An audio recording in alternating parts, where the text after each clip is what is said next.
আমার মতন আর কার কার ঘুম থেকে উঠেই মিষ্টি খেতে ইচ্ছা করে, মানে দুপুরে কোনোদিন একটু ঘুমালে সেদিন উঠলেই ইচ্ছে করে মিষ্টি খেতে।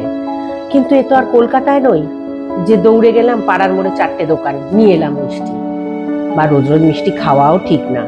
সেই জন্যই এসব ইজি আর হেলদি রেসিপি শিখে নেওয়া। চলুন আপনাদেরকেও শিখিয়ে দিই। আজকে বানাবো 3 ইনগ্রিডিয়েন্টস চিজ কেক। তার জন্য আমি নিয়েছি আমার 1 লিটার দুধের ছানা, আর নিয়েছি একটা গ্রিক ইয়োগার্ট, এটা আমি ব্লুবেরি ফ্লেভার নিয়েছি, আর সঙ্গে নিয়েছি একটা ডিম। বাস এই দিয়েই হয়ে যাবে আমাদের আজকের 3 ingredient protein rich cheese cake. চলুন বানিয়ে ফেলি। চলুন একে একে আমার ফুড প্রসেসরে সবকিছু দিয়ে ফেলি।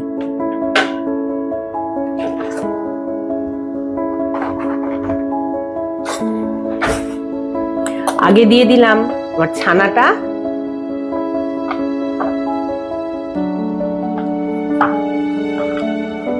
এরপরে আমি দিয়ে দেব এই ব্লুবেরি ফ্লেভার্ড গ্রিক ইয়োগার্টটা।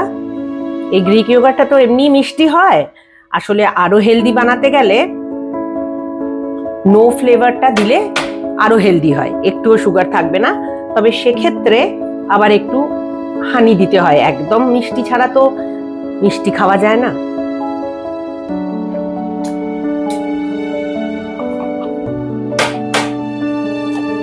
এই হয়ে গেল আমার ইয়োগার্ট দেওয়া। এবার দিয়ে দেব একটা ডিম।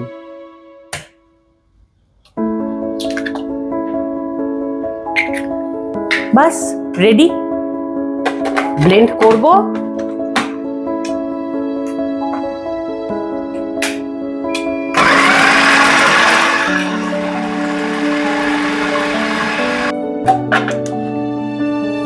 একদম ব্লেন্ড করে ফুললি রেডি। এবার আমি একে একে মোল্ডে দিয়ে দিই আর বেক করতে দিয়ে।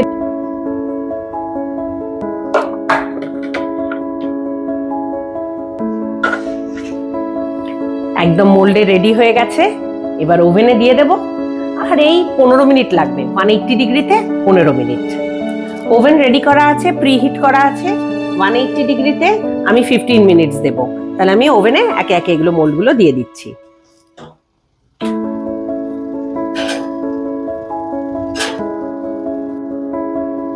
চিজ কেক একদম রেডি। আমি এবার এগুলো একে একে বের করে ফেলি।